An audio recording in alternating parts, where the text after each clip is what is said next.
근대 3대 원칙에 따른 독점과 무책임, 그거로 인한 부의 창출, 그리고 그 부를 갖다 절대적으로 보장받았던 거죠. 그것이 자본가들의 힘이었고요. 그런 의미에서 볼 때 그런 식으로 돈 번 자본가들을 우리가 존경할 필요성이 있겠는가라고 하는 거죠. 그런 면에서 우리 자본가들이 어떻게 돈을 벌었고 어떻게 자본을 형성했는지에 관해서 우리가 한번 좀 냉정하게 생각해 볼 필요성이 있어요.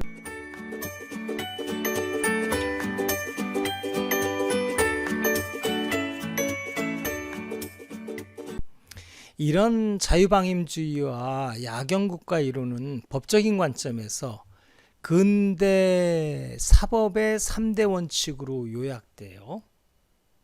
소유권 절대의 원칙, 사적 자치 원칙, 과실 책임의 원칙이 바로 그것이에요. 이름들을 보면은 다 좋아 보입니다. 이들 세 개의 원칙이 보장될 때 국민 각자가 주인으로서 나의 소유권이 있으니까 든든하게 살 수 있고, 그 다음에 내가 자유롭게 거래할 수 있고, 그 다음에 내가 잘못한 거 없으면 책임지지 않는다. 뭐 기본적인 아이디어가 좋은데 한번 이들을 한번 좀 어떤 의미인지 한번 좀 살펴볼게요.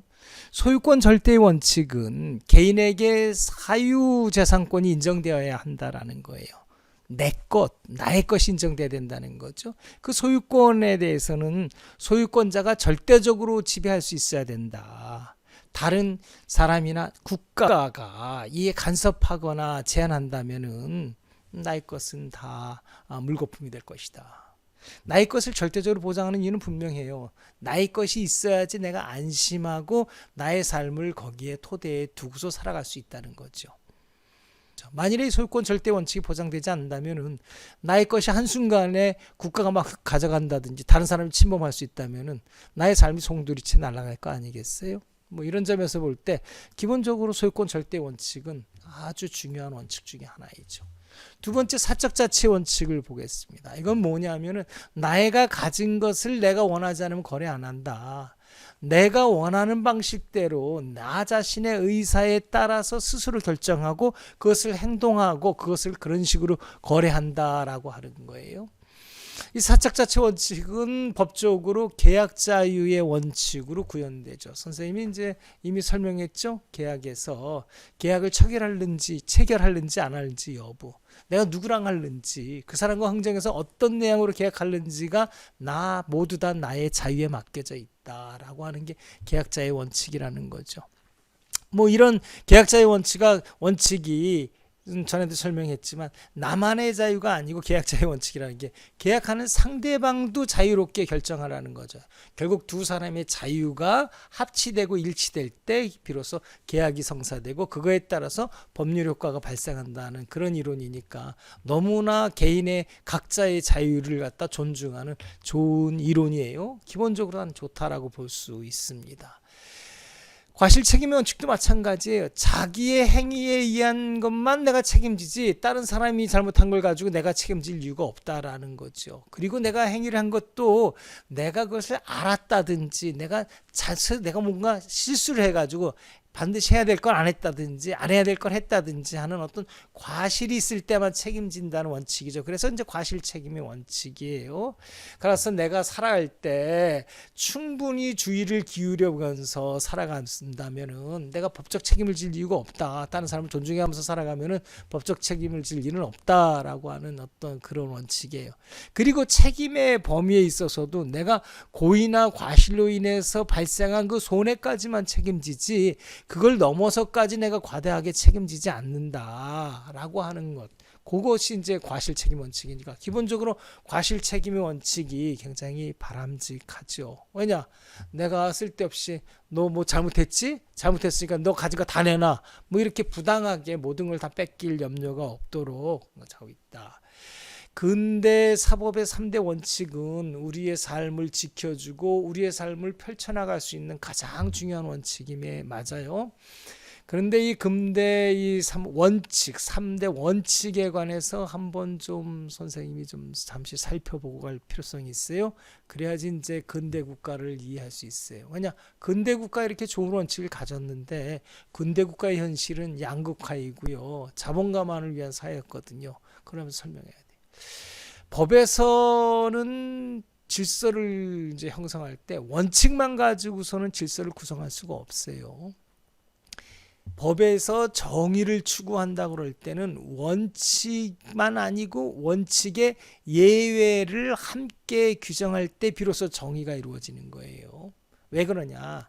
논리적으로 원칙이란 뭐냐면은 원칙 그 내용 속에는 예외까지도 다 포함되어 있는 게 그 원칙의 내용이에요. 예를 들어 봅시다.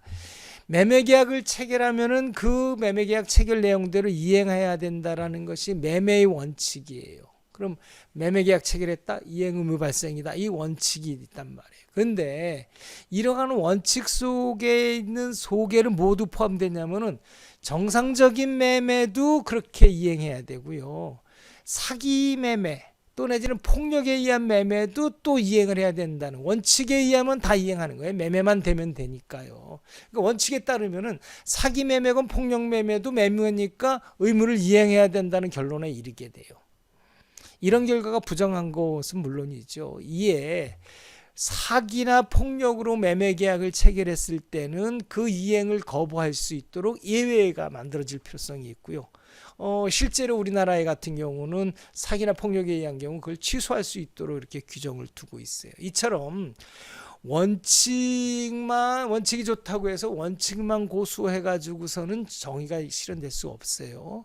원칙에는 항상 그 예외적으로 생기는 원칙 속에 포함된 잘못된 것들을 예외로 구분해낼 수 있는 것이 포함되어야지 비로소 이제 전체로서 정의가 수립될 수 있다 이렇게 되는 거예요. 왜 그럴까요? 인간의 법 질서에서의 그 원칙은 절대적일 수가 없어요. 인간이 불완전하기 때문에 그런 거예요. 그래서 예외와 원칙과 예외를 모두 다 규정할 때 비로소 정의가 가능하다라고 하는 거죠. 한번 소유권 절대 원칙에 대해서 한번 생각해 볼까요? 토지는 다른 물건하고 좀 성격이 달라요. 본질적으로 다르죠. 다른 물건들은 다 만들어낼 수가 있어요. 국민이 더 필요하면 더 만들어낼 수 있어요. 그런데 토지는 그렇게 무한정 생산되는 물건이 아니에요. 그것은 이미 거의 고정돼 있단 말이에요. 근데 국가란 건 뭐예요? 토지를 기반으로 한 국민들이 주권으로 모인 모임이란 말이에요. 그러면은 토지는 국가의 기본적인 요소이고요. 이 토지에 대해서 국민이 모두 취할 수 있는 생각은 뭐냐? 이것이 절대적으로 내 거다라고 하는 소유권 절대 원칙으로 갈 것이 아니고 토지는 국민 중에서 그 토지를 가장 합리적으로 잘 이용할 수 있는 사람이 그 토지를 이용하게 할 수 있도록 하는 것이 가장 바람직하다라고 하는 거죠. 이게 이제 토지에 대해서 가질 수 있는 우리의 기본적인 생각이라고 봐야 돼요. 그런데 소유권 절대 원칙이라는 원칙에 따르면 토지도 물건이니까 소유권 절대 원칙에 따라서 절대적인 소유권의 대상이 돼야 된다. 이렇게 되면은 토지가 한 사람에 의해서 그걸 내가 쓰든 말든 그건 내 자유야. 내 소유권이니까. 이렇게 되면은 국가 사회의 본질, 토지의 본질을 훼손하는 결과가 나온단 말이에요.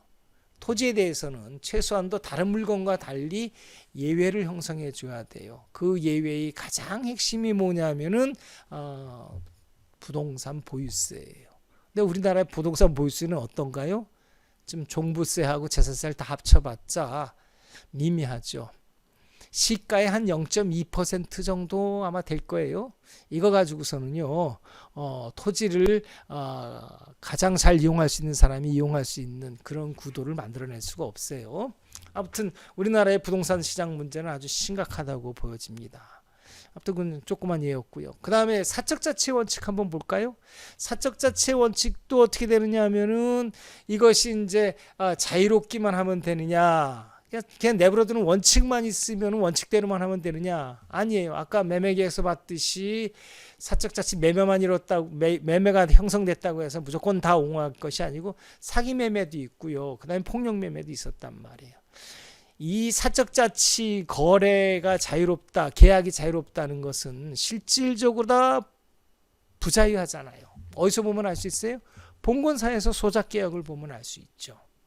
왜 소작계약이 불공정하고 잘못된 계약인가? 그거는 시장이 독점돼 있었기 때문에 그렇다. 그러면은 사적 자치 원칙에서는 시장의 형태에 따라서 예외를 잘 만들어줘야 된다라고 하는 거죠. 독점 시장에서의 어떤 시장에서의 자유는 독점한 사람의 자유일 뿐이지 상대방은 객체로 다 전락될 가능성이 크다라는 거죠. 그러니까 독점의 형태에 따라서 그에 맞는 예외 질서를 만들어 줄 때 비로소 사적 자치의 원칙이 정의로울 수 있다라는 건 너무 뻔하단 말이에요. 그런데 이제 근대에서는 원칙만 고수하는 거죠. 오늘날 우리나라 법에서는 시장 질서를 그렇게 훼손하는 독과점 시장에 대해서는, 독과점 주체에 대해서는, 독과점에 대해서는 국가가 이제 규제와 조정할 수 있도록 이렇게 규정하고 있어요. 그것도 제대로 안 하고 있는 게 이제 문제죠. 그 다음에 이제 과실 책임의 원칙에 대해서 살펴볼게요. 아까 얘기했듯이 과실 책임은 내가 과실이 있는 손해가 발생한 범위만큼만 책임진다는 게 원칙이란 말이에요. 문제는 뭐냐면은 손해를 발생시킬 때 고의로 발생시키는 경우가 있고요. 과실로 손해를 발생시키는 경우가 있어요. 이때 이제 둘 중 안에 법은 과실로 손해를 발생시킨 경우에 그 손해만큼 배상하는 것이 맞다라는 거예요. 사실은 나는 올바르게 살고 싶은데 깜빡 잘못해가지고 다른 사람한테 손해를 입혔어요. 그때는 그 손해만큼 배상만 해주면 된다라고 하는 그것이 맞죠. 그런 의미에서 볼 때 손해가 나온 만큼만 배상한다는 그 일반 원칙은 맞아요. 근데 문제는 여기 고의로 손해가 발생하는 경우도 있잖아요. 다른 사람한테 고의로다가 내 알면서 일부러 손해를 끼치는 경우도 있단 말이에요. 근데 이런 경우에도 똑같이 손해가 발생한 만큼만 준다. 그러면 어떻게 되겠어요? 정의롭지 못할 수가 있단 말이에요. 예를 하나 들어볼게요. 피해자에게 배상할 손해액이 가령 1억이에요. 근데 그 손해를 입혀서 내가 얻을 수 있는 수익이 5억이에요. 그러면은 보통 사람들, 착한 사람들 같으면은 저 사람 피해가 1억이니까 그걸 참겠죠. 그리고 손해를 생각해서 고의로다가 피해를 안 입힌다고요. 왜냐면 피해 자체가 힘들잖아요. 돈으로 계산하니까 1억이지. 그것이 이제 그 사람이 정신적으로 보통 얼마나 힘들겠어요. 근데 나쁜 사람들은요. 피해자한테 손해액 주는 것보다는 내가 거기서 얻게 되는 수익이 더 크니까 그 욕심에 따라서 손해를 입힌단 말이에요. 대표적인 게 이제 환경 훼손하는 경우죠. 공기를 오염시킨다든지 수질을 오염시킨다든지 토지를 오염시켜가지고 돈을 많이 버니까 그냥 해버리고 만단 말이에요. 이걸 위해서 예외적으로 무슨 제도가 도입돼야 되냐면은 징벌적 손해배상 제도가 도입돼야 돼요. 징벌적 손해배상 제도의 핵심은 뭐냐? 너 나쁜 짓 했지? 나쁜 짓 해서 돈을 벌었구나. 그 돈 다 토해놔. 그리고 손해배상도 또 해. 라고 하는 생각이에요.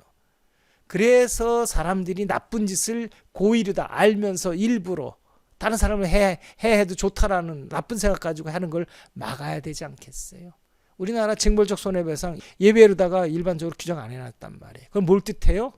나쁜 사람 계속 나쁘게 돈 벌라는 소리하고 똑같다고요. 참 이런 것들이 이제 하나하나 이제 바뀌어 나가야 돼요. 참 정의로 가는 길이 멀고 멉니다. 자, 이런 어떤 몇몇 가지만 생각을 해도 올바른 정의를 세우기 위해서는 근대 사법의 3대 원칙을 그대로 고수해서는 안 돼요. 그것에서 생기는 문제점들에 대한 합당한 예외 질서를 꾸준히 마련해 줘야 돼요. 그런데 근대 자본가들 중심의 어떤 근대 사회에서는 이 3대 원칙을 절대적으로 고수했어요. 토지를 절대적으로 소유했고요. 그러니까 토지에서 나오는 이득이 엄청 많았겠죠. 또 시장을 독점했어요. 그리고 환경을 마음대로 훼손했단 말이에요. 그렇게 해서 자본을 축적했고요. 사회의 지배자로 자본가들이 올라섰죠. 근대 3대 원칙에 따른 독점과 무책임, 그거로 인한 부의 창출, 그리고 그 부를 갖다 절대적으로 보장받았던 거죠. 그것이 자본가들의 힘이었고요. 그런 의미에서 볼 때 그런 식으로 돈 번 자본가들을 우리가 존경할 필요성이 있겠는가라고 하는 거죠. 그런 면에서 우리 자본가들이 어떻게 돈을 벌었고 어떻게 자본을 형성했는지에 관해서 우리가 한번 좀 냉정하게 생각해 볼 필요성이 있어요. 결국은 근대 국가를 보면은 국민 주권주의라는 이름으로 결국은 자본가 주권주의를 실현한 국가였다라고 하는 거죠.